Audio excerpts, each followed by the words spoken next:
بسم اللہ الرحمن الرحیم نحمدہ ونصلی علی رسولہ الکریم۔ محترم سامعین، یہ مسئلہ ہے اذان اور اقامت کے درمیان فاصلہ۔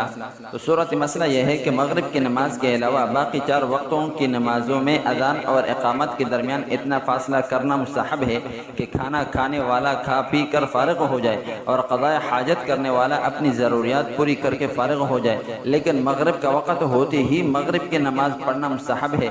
اس لیے مغرب میں اذان اور اقامت کے درمیان مختصر 3 آیات کی مقدار سے زیادہ فاصلہ نہیں کرنا چاہیے۔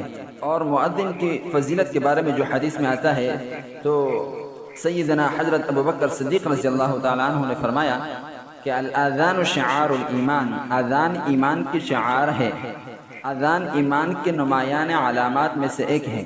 اور قیامت میں مؤذن کا مقام کے بارے میں حدیث میں آتا ہے کہ قیامت کے دن جب سب لوگ پسینے میں ڈوبے ہوئے ہوں گے تو مؤذن کی گردن سب سے بلند ہوگی، کیونکہ انہوں نے اللہ تعالیٰ کے ذکر کو بلند کیا۔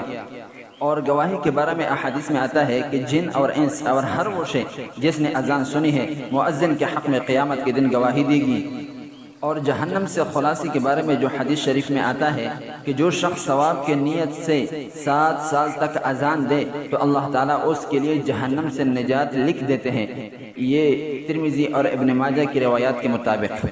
اور اذان سننے والوں کے لیے جو فضیلت احادیث میں آتا ہے تو اس کے بارے میں سب سے پہلے میں یہ ذکر کروں گا کہ مؤذن کو جواب دینے میں متابعت کرے تمام کلمات میں، اور یہ متابعت کرنا مستحب ہے۔ اور متابعت کے بعد رسول اللہ صلی اللہ علیہ وسلم پر درود بھیجے۔ تو ایسے شخص کے لیے جو اذان کے بعد دعا پڑھے اور حضور پاک صلی اللہ علیہ وسلم پر درود بھیجے اور آپ صلی اللہ علیہ وسلم کے لیے وسیلہ طلب کرے، تو ایسے بندے خدا کے لیے اللہ کے فضل و کرم سے جناب محمد الرسول اللہ صلی اللہ علیہ وسلم کی شفاعت نصیب ہوگی۔ اللہ تعالی ہم سب کو اس پر عمل کرنے کی توفیق عطا فرمائے۔